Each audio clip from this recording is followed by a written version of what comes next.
नमस्कार, सविताच पाककलामध्ये तुमचे स्वागत आहे। आज बनवत आहोत मसाले भात। त्यासाठी घेतले आहे एक लहान वाटी मक्याचे दाणे, तेवढ्याच साईजमध्ये लहान वाटी वाटाण्याचे दाणे किंवा मटारचे दाणे, एक लहान साईजमध्ये वांग आणि 2 ते 3 तोंडली उभी चिरून घेतलेली आहेत। एक लहान साईजमध्ये कांदा उभा चिरून घेतला आहे। लहान साईजमध्येच बटाटा आहे, तो पण नॉर्मल चिरून घेतलेला आहे, नेहमी चिरतो तसा। एक स्मॉल साईजमध्ये म्हणजे छोट्या साईजमध्ये टोमॅटो बारीक चिरून घेतले आहे आणि एक वाटी बासमती तांदूळ घेतलेला आहे, बिर्याणी बासमती। तर आता आपण सुरू करूया। पहिलं वाटण करून घेऊया भातासाठी। त्यामध्ये अर्धा इंच आले, 3 ते 4 लसूण पाकळ्या, थोडी 5-6 कढीपत्ता पानं, कोथिंबीर, एक हिरवी मिरची आणि 2 टेबलस्पून खोबरं घेणार आहोत। खोबरं ओलं खोबरं आहे। हे सर्व मिश्रण आपण वाटून घेणार आहे। मिश्रण वाटून बाजूला ठेवूया आणि 1 कप तांदूळ घेतलेला आहे, तो तांदूळ स्वच्छ धुवून भिजत ठेवूया। आता आपण 2 टेबलस्पून तूप घेतलेला आहे, त्याच्यामध्ये मी एक चक्रीफूल घातले, 2 लवंगा घातल्या आहेत आणि 2 ते 3 तमालपत्र, 4 काळी मिरी, हा गरम मसाला नॉर्मल आपण नेहमी घालतो तसा भातात घातला आहे। जिरं अर्धा टीस्पून घातलं आहे। तूप थोडं गरम झाले आणि हे नॉर्मल गरम झाल्यानंतर आपण लगेच कांदा घालून घेणार आहे। जास्त तुपामध्ये गरम मसाले फ्राय करू नका, नाही तर त्याचा वास उडतो। त्याच्यामुळे थोडे गरम झाले की लगेच कांदा घाला। कांदा थोडा गुलाबी रंगावर परतला की आपण बटाटा घालणार आहोत। प्रत्येक भाजी घातल्यानंतर 2 मिनिटं ते परता। 2 मिनिट परतल्यानंतर पुढची भाजी घाला। आता घातलेलं आहे लहान साईजमधलं वांग उभं चिरलेलं आहे। मी 2 लोकांसाठी मसाले भात करत आहे, त्यामुळे सामान फक्त लहान साईजमध्ये सगळं घेतलेलं आहे।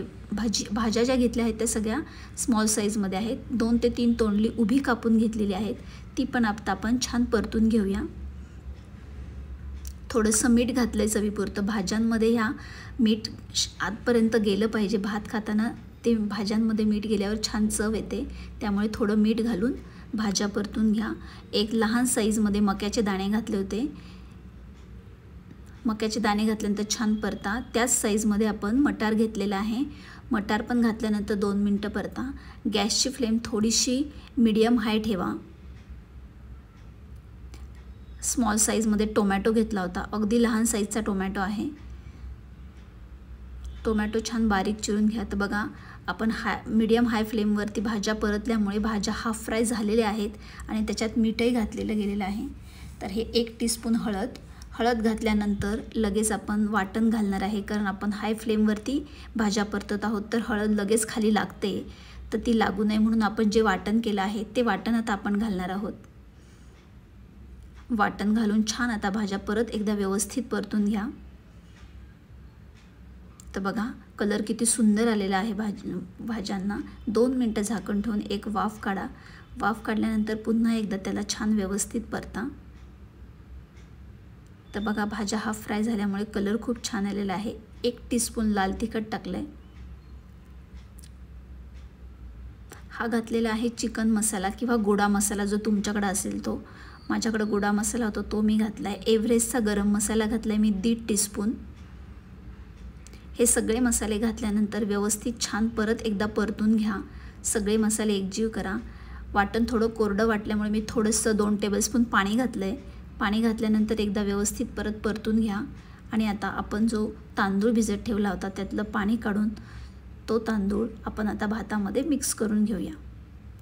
जेव्हा तुम्ही पुलाव बासमती वापरता तेव्हा एक गोष्ट लक्षात ठेवा की तो एकदा आपण भाज्यांमध्ये मिक्स करायला लागलो की तो हळूवार मिक्स करा, खूप फास्ट आणि जोरात मिक्स करू नका। चवीपुरतं मीठ आपण परत घालतोय। आपण भाज्या परतताना अगदी थोडं मीठ घातलं होतं, तर आता तांदूळ टाकल्यानंतर मी परत 1 टीस्पून मीठ घातलेलं आहे आणि मी घातलेलं आहे याच्यात 1.5 वाटी गरम पाणी। 1 कप तांदळाला मी 1.5 वाटी पाणी घातलेलं आहे गरम। तर पहा, आता आपण कुकरची झाकण लावून फक्त एकच शिट्टी घेणार आहे। एका शिट्टीमध्ये भात छान शिजतो। तर पहा, शिट्टी झालेली आहे आपली आणि कुकर थंड झालाय। झाकण काढून घेऊया। तर पहा, आपला भात तयार झालेला आहे। किती सुंदर भात दिसत आहे। हा थंड झाल्यानंतर आपण सर्व करणार आहे। तुम्हाला ही रेसिपी कशी वाटली मला कमेंट बॉक्समध्ये नक्की सांगा। हा भात अतिशय टेस्टी आणि सुंदर होतो चवीला। तुम्ही नक्की ट्राय करा. रेसिपी आवडल्यास चॅनलला लाईक, शेअर, सबस्क्राईब नक्की करा. पुन्हा भेटूया नवीन रेसिपी घेऊन. तोपर्यंत हेल्दी खा, हेल्दी रहा, आनंदी रहा. धन्यवाद.